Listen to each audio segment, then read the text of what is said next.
Okay, so here we go. I'm hoping to make a character for David B. Semmes, currently shortly to be run Fate science fiction game, which I'm very much looking forward to doing. And a few people have asked me how to make Fate characters or how I go about making them personally. So I thought I'd try and show you how. So I've downloaded some screen recording software.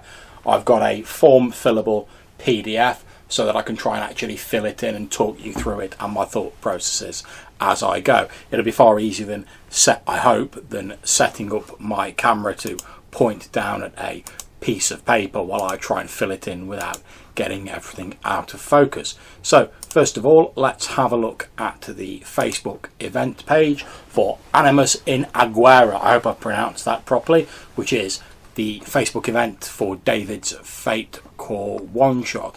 And as you can see here, we are all going to be playing mercenaries. We're hunting down one of our own, an outcast who has broken the code, a betrayer, a butcher and a murderer. We've discovered that he's in the Aguera system, maybe even on Aguera Prime itself. We're going to grab that bastard and bring him back dead or alive. Love it. Nice action-packed theme for the game without getting too complicated, because obviously it is a one-shot. Now, I've already posted a few ideas. In fact, you can see my post here. My idea is to play a sort of cybernetically enhanced, I suppose, Mentat, if you've ever seen the Dune TV series, films, or read the books.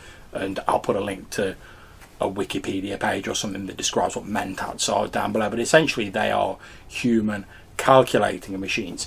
Now, the rough idea for my character that I've been sort of knocking around, because I wanted to play a sort of intelligence or information gathering sort of resource type character, was that my character was once someone who maybe had minimal learning facilities. Intelligence certainly wasn't the mainstay of his, but it wasn't his bread and butter, let's just say that to be charitable to the poor fellow. However, I had an idea while I was thinking about an old TV series called Lex Tales from the Dark Zone, which is a very stylized science fiction series which some of you may have seen, and again I'll put a link to that in the description of the video. And in that, one of the main characters, Zeph, was originally a woman who was deemed to be unsuitable for becoming the wife of a noble or businessman of some kind, I forget which, and she was effectively raised in a sort of orphanage from hell, really, designed to mentally process her and turn her into this ideal wife. And then even her sort of physical body was rewritten by this sort of horrifying plastic surgery gone wrong style procedure. So I wanted to do something similar for my character.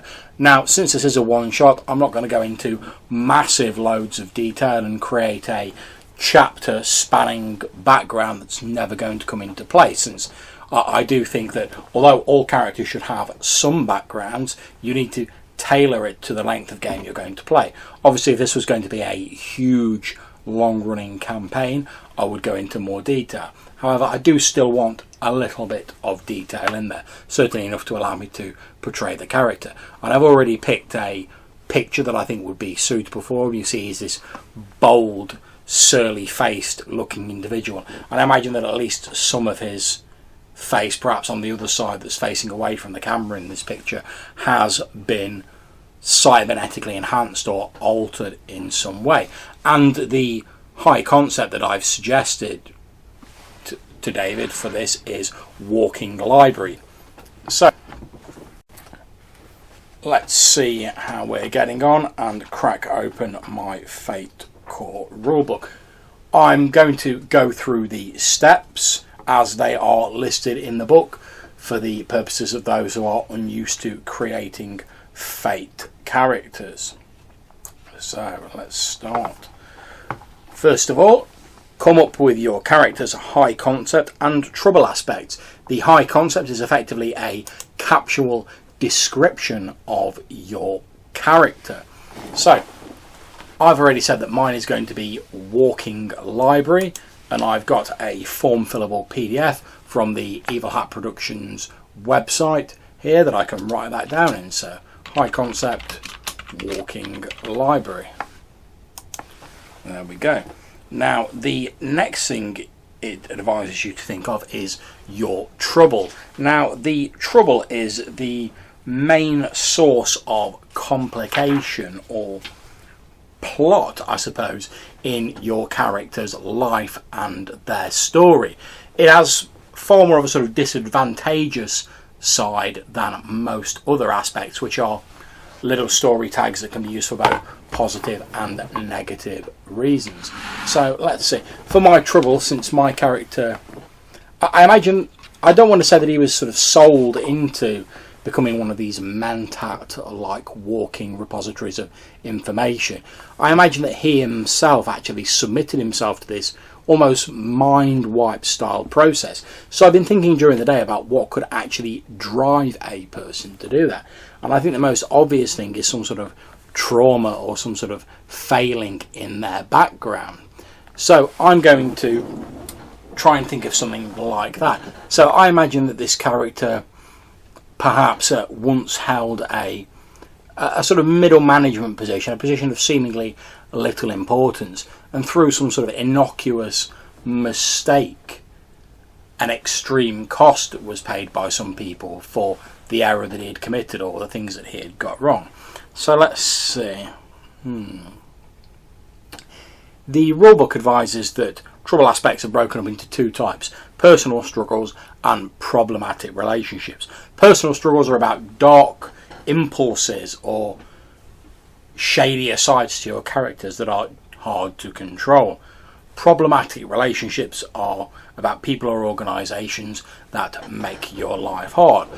So let's see. So I see my character as very much the corporation that he works for, the sort of agency, the mercenary agency view him very much as property, since the hardware embedded in him is an expense that they've paid and they expect to see a reward for their efforts. So I'm going to put his trouble down as company property.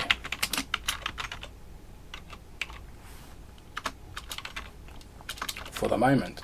These may, if I can spell it right, these may change a little, or I may expand upon them later on, but I'm just trying to get a few ideas down now whilst I'm thinking about it. And often I find that is the best way to make a fate character, is to just bash the ideas down straight away, and then later on you can always go back, reinterpret them, or look at them in a slightly different light, as long as you get the ideas down that give you an idea about what sort of character you're going to play. Okay.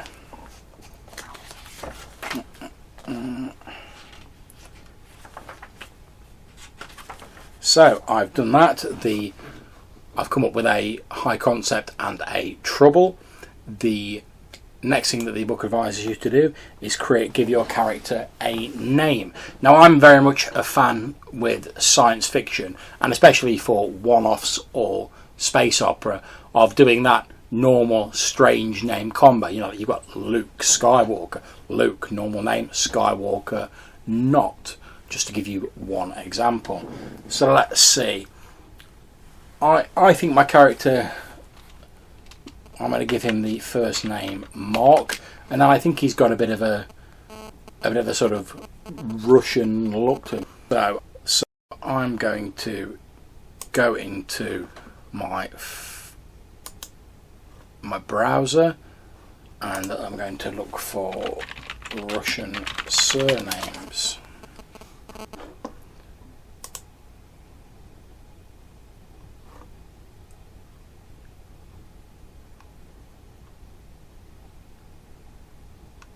And I'm just going to scroll down until I find one that I like the look of. And there we go. Maksimov.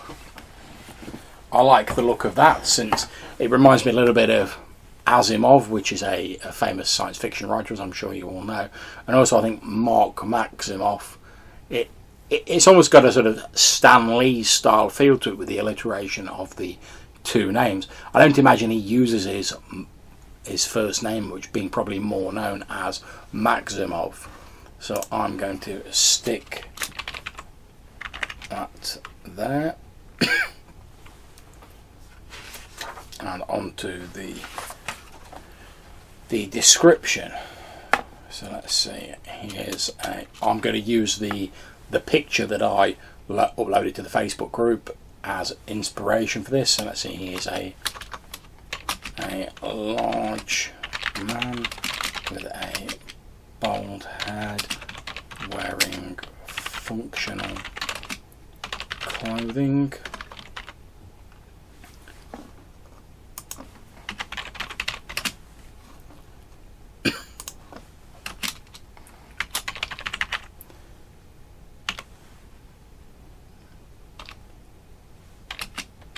Maximov's face is half covered by cybernetic equipment that runs into his brain, augmenting his learning and information processing abilities.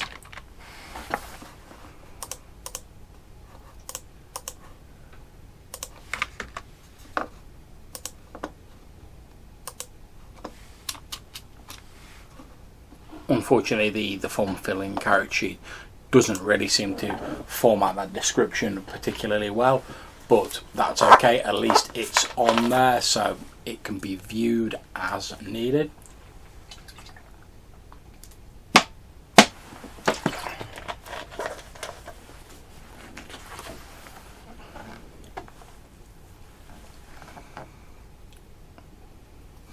Okay, now the game actually recommends that you come up with the rest of your aspects using something called the phase trio, which involves describing your adventures with the other members of your party. So I'm going to leave those three aspects for the moment, and I'll have a word with David and the others and perhaps come up with them at the start of the hangout for the game. So I'm going to skip on with that.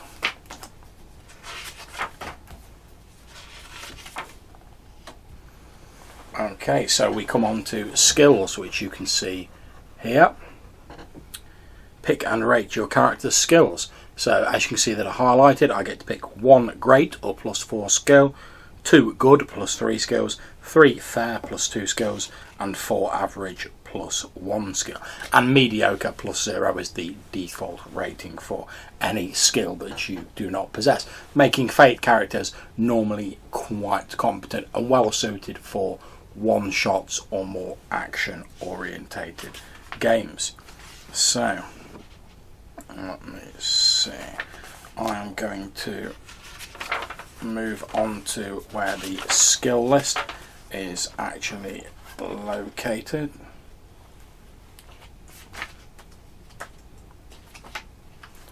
Here we are. And the skills for Fate Core, certainly the out-of-the-box general skills, are athletics, burglary, contacts, crafts, deceive, drive, empathy, fight, investigate, law, notice, physique, provoke, rapport, resources, shoot, stealth, and will. Okay, so let's see. So for my great, I want my character to be a source of information. As I say, he's this walking library, this repository of information. So I'm going to pick law as his highest skill. However, I also want him to be reasonably capable of taking care of himself. I imagine this sort of mentat-like process that he submitted to was also designed to augment his physicality, because the company, the mercenary companies who upgraded him, aren't going to want to see their investment get destroyed by the first bullet or swipe of a baton that comes his way. And let's face it, being a mercenary, it's a fairly dangerous occupation. So I'm going to go for physique for one of his +3 skills. And then I am also going to go for notice. since I imagine that Maksimov is, as a sort of living recorder of information, he's always looking around and taking in what's going on and recording it via his augmentations. We move then on to the fair skills, which are the ones that are just slightly above average. I'm going to take drive, since I think that's something that's largely based on knowledge. You either know how to drive or you don't. So I can see him being able to access that knowledge fairly easily. I'm also going to add crafts here, since again that's a knowledge based skill. And then I'm going to add fight, which will be a byproduct of the physique boosting process that he's undergone, and of course the knowledge of various fighting techniques which can be stored in his enhancements. We then come on to Maksimov's average skills. I'm going to go for shoot. I'm also going to go for will. Then I'm going to go for contacts, since although he's viewed as property, it does at least mean he has contacts within the mercenary hierarchy. And finally, I am going to go for investigate, because as I say, he's a character who's always looking for more information. So that's my skills done. I'm then going to move on to stunts and refresh. So you get a starting refresh of 3, which I will note down here. There we go. And I get to come up with 3 stunts for free, which I'll have a look at the guidelines for creating those. Okay, now the game defines a stunt as a special trait your character has that changes the way a skill works for you. Stunts indicate some special, privileged way a character uses a skill that is unique to whoever has that stunt, which is a pretty common trope in a lot of settings, special or elite training for instance. Unlike skills, which are about the sort of thing that anyone can do, stunts are about individual characters. Okay, so I get 3 stunts for free, and I can take further stunts at the cost of reducing my refresh by 1 per stunt I take over 3. Obviously I can't reduce my refresh below 0, and I do want to keep a little bit tucked back because refresh determines how many fate points you get within a game. So the trade-off is you can take more stunts, which makes you more specialised, or you can keep more refresh and therefore more fate points, which makes you more of a good all-rounder, but you tend not to be as good in certain areas as someone who has specialised. So it's a bit of a trade-off. I generally try and stick with the basic 3 stunts and 3 refreshes. That gives you a sort of broad range, and you're fairly, a little bit specialised, but you still have enough fate points to throw in when you need them. And obviously you can accumulate more in-game via compels of your aspects when your aspects result in complications occurring. Okay, so building stunts. So the basic types of stunts you can have are adding a new action to a skill, allowing a skill to do something it normally can't, like a backstab stunt that allows you to use stealth instead of the skill you'd normally use for making physical attacks. You can add a +2 by certain action under a very specific set of circumstances. So for instance, you could add +2 to your shoot when you are going to use a pistol or something along those lines. And finally, you can make a single exception under a narrow set of circumstances to the rules. So for instance, the book gives a riposte stunt where if you succeed by 3 or more on a fight defense, you can choose to inflict a 2 shift hit rather than take a boost. Okay, so I'm going to keep things fairly simple since this is a one shot. So let's see.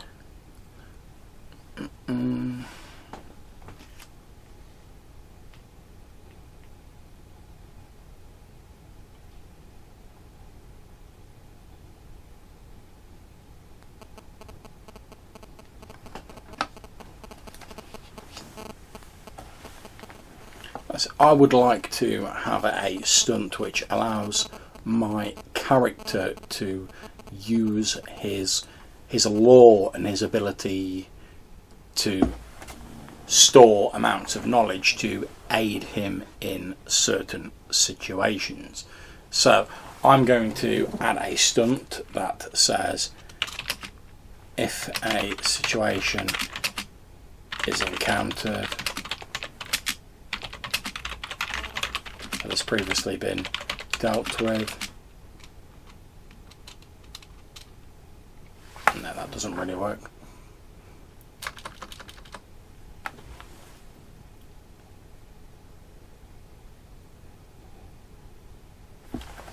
Okay, so I'm going to say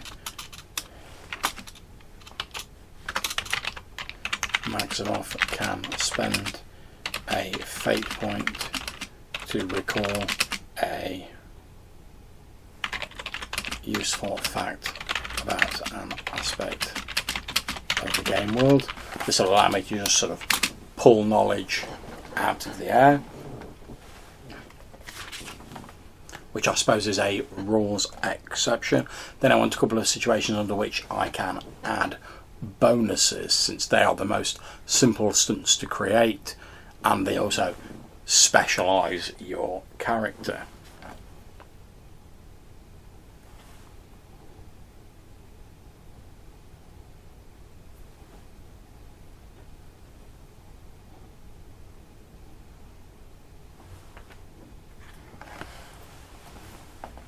Okay, so I'm going to take +2 to overcome obstacles with law when the problem deals with an academic subject.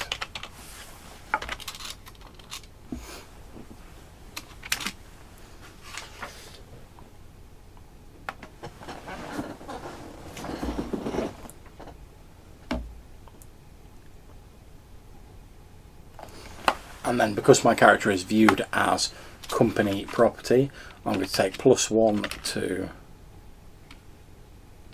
create advantage rolls using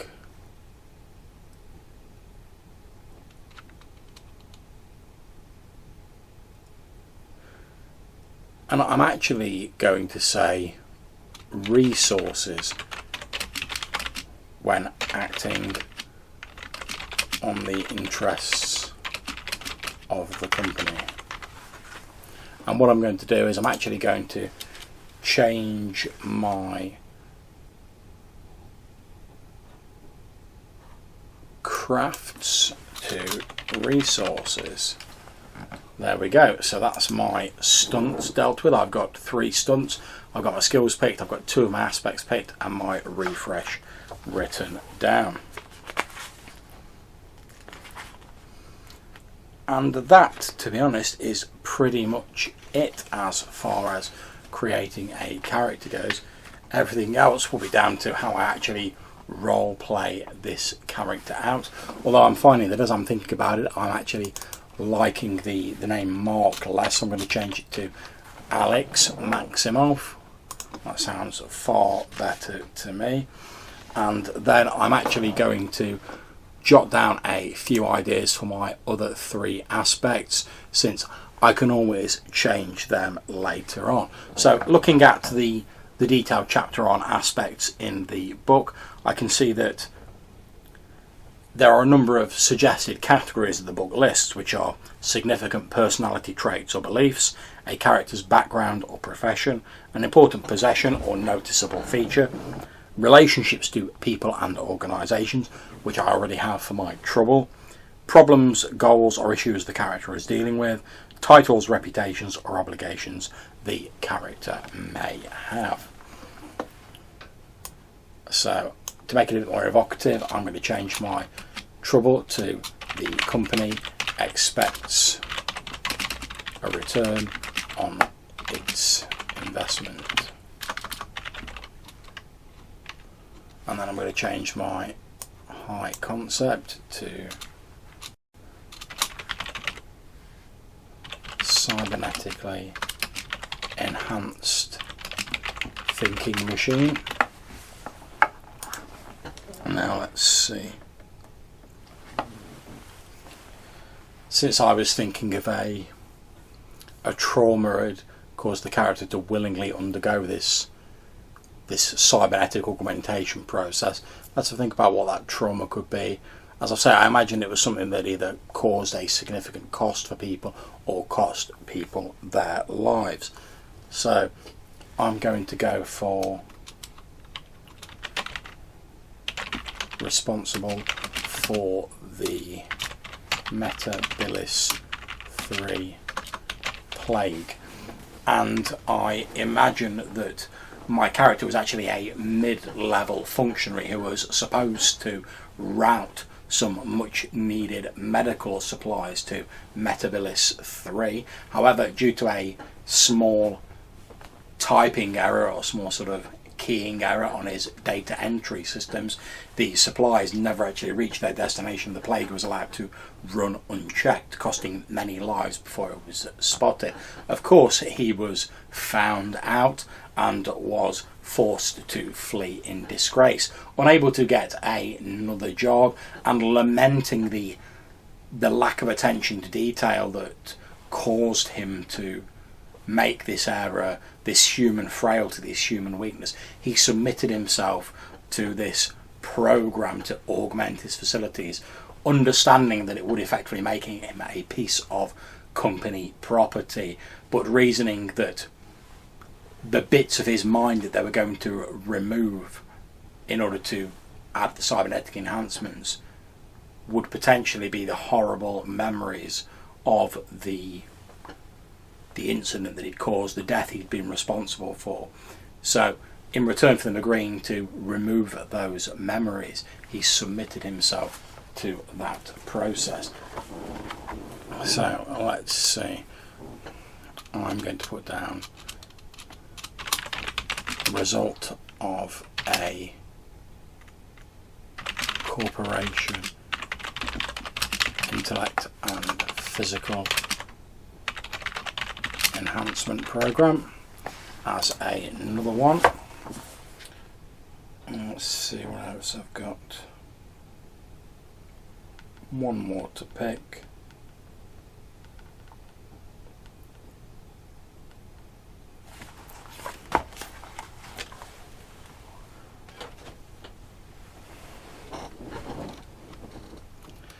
I imagine the character, since he's had some of his emotions and his memories removed and replaced by this sort of constant stream of data, that he sometimes has problems empathizing with the human condition, since he's almost as much machine as he is man. That's why I've taken no empathy as a skill, and to emphasize that I also want to take it as an aspect.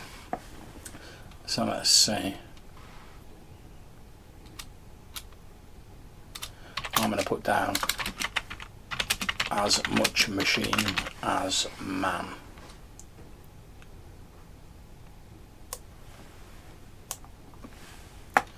So I'm going to have a quick look over my aspects now to make sure they're all okay. So I've got high concept cybernetically enhanced thinking machine. That sounds pretty good, I like that. Trouble, the company expects a return on its investment. Great. The next one, responsible for the Metabilis 3 plague. Now, although he's responsible, that doesn't actually suggest that it will get a lot of use. So I'm going to change that slightly. I love the idea of the Metabilis 3 plague and that he's responsible. However, I do want it to be potentially a more active part of the game. So I'm going to put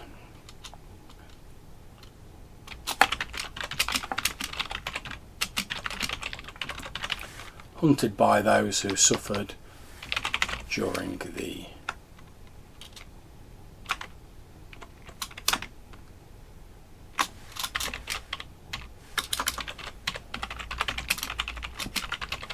Metabilis 3 plague. The next aspect, result of a corporation intellect and physical enhancement program. Yeah, that sounds okay.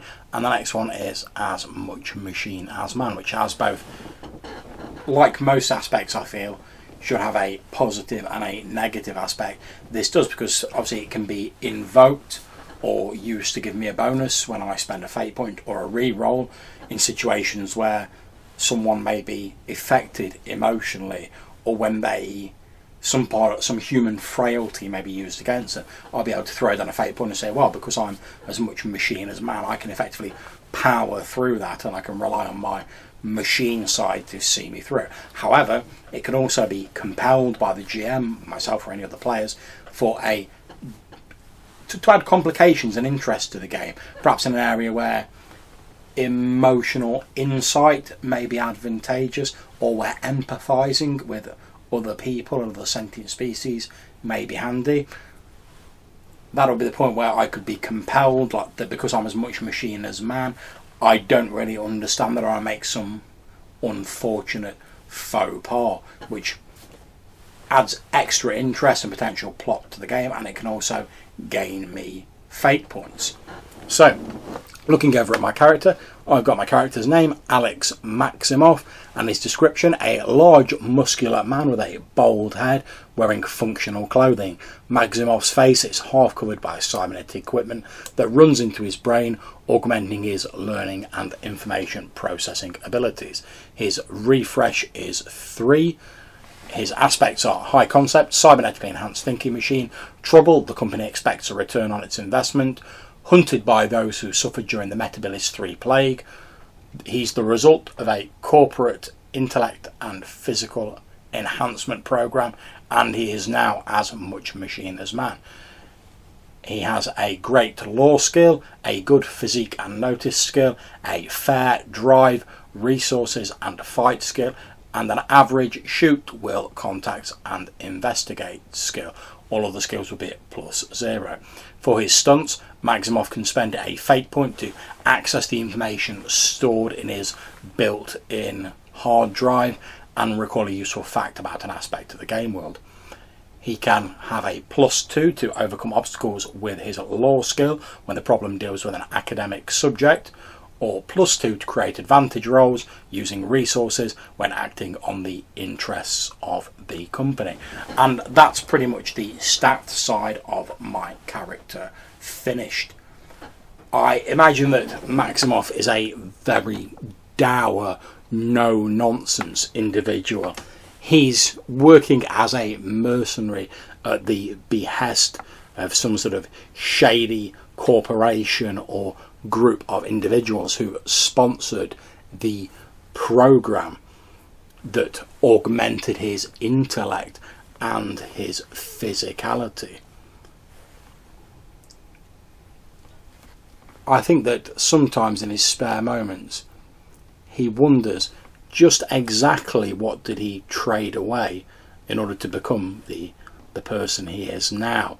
Did the company take more than he remembers? Of course he has his vague memories of the plague and that he was somehow connected with it, but who's to say that's the only thing they took from him? And maybe then, after all, to what degree of control does he really exert over his own being, when theoretically he could have any amount of company programming hardwired into him? And I think as a result of this he is a somewhat distant, slightly dour figure. However, those people that he does trust, he values highly. Although his trust is hard given, once earned, he is a very stern friend and is capable of providing an awful lot of useful information for his mercenary band. So, that's my Fate Core character, created for David Semmes' one-shot Fate science fiction game, Animus in Aguera. I'm looking forward to playing that very much, and hopefully if the session is recorded you'll see Alex Maksimov doing his dour Mentat style thing soon. If it's not recorded, then I'll probably put up a little bit of a post about how it goes, and I'll let you know if any other alterations were made to the character before or during the actual game.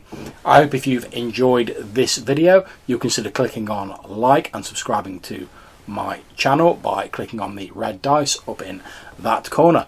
Until I see you next time, thank you very much for watching and for listening. If you've got any comments, as always, put them down below or hit me up in the Google Plus links. Until I see you in my next video, take care and happy gaming.